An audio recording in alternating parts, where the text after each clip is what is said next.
Project 2025? Project 2025. Project 2025. Project 2025 is a 900-page document overseen and directed by over 140 ex-Trump administration officials. This is the blueprint, the roadmap for them to have complete control over government. Project 2025 is available via Google, so they can Google it, and you can do a control find and find that his name is mentioned 312 times. Project 2025, one of its intentions is to gut those checks and balances and consolidate power more into the executive branch. This is not about lowering taxes or reducing regulation. This is truly about deconstructing the administrative state.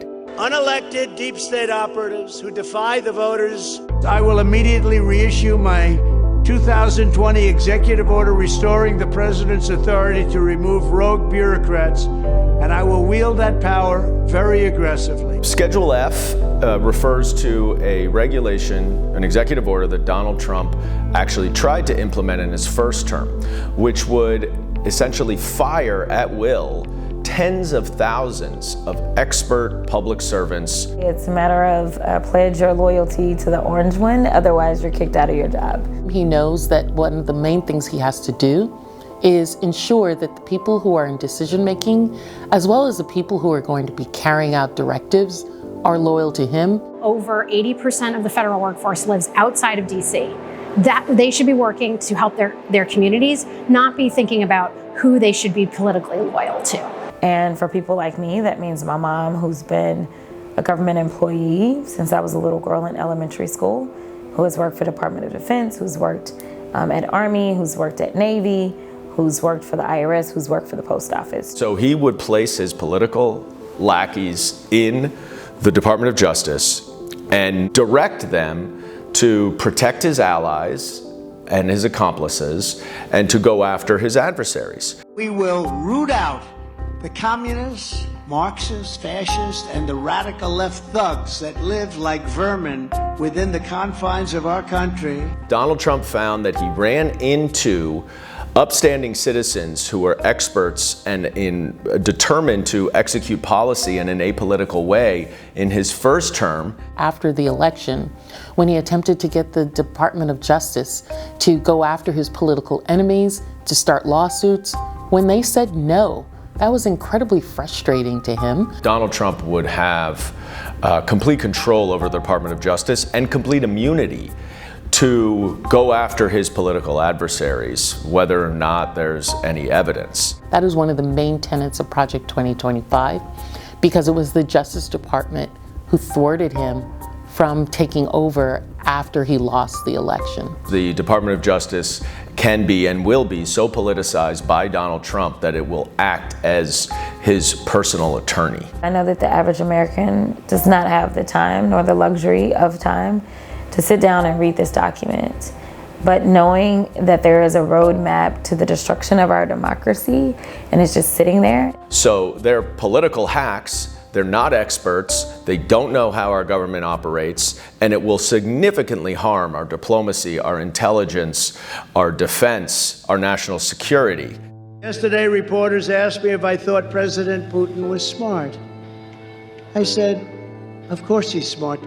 Without those career people, with individuals who do not have the linguistic, the policy, the education to be able to give us proper advice, we're going to be at a really difficult time. Rather than first and foremost thinking about what is in the best interest of the American people, America's national security, the Constitution, you'd be thinking about, why am I here? Who have I pledged loyalty to? Donald Trump met with the Russian foreign minister in the Oval Office and revealed classified information provided by one of our allies. We know that many Americans who are actually in national security and military will probably have their lives at risk, because we know that he can't keep a secret.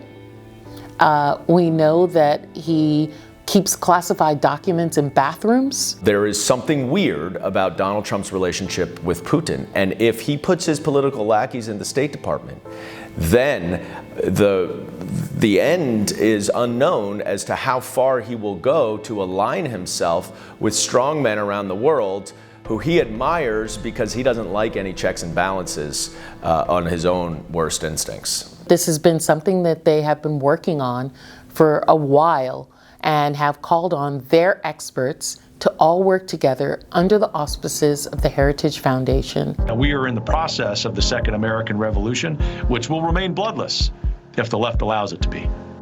I am not at all convinced that Donald Trump's efforts to completely overtake our federal government will meet a check and balance from the Supreme Court. We know ultimately now that he has a Supreme Court that's going to do what he wants.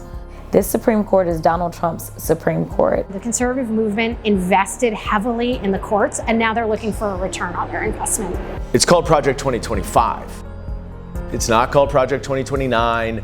It's not called Project for the Future. And everybody has known Donald Trump is the front runner to be the Republican nominee for president since 2021.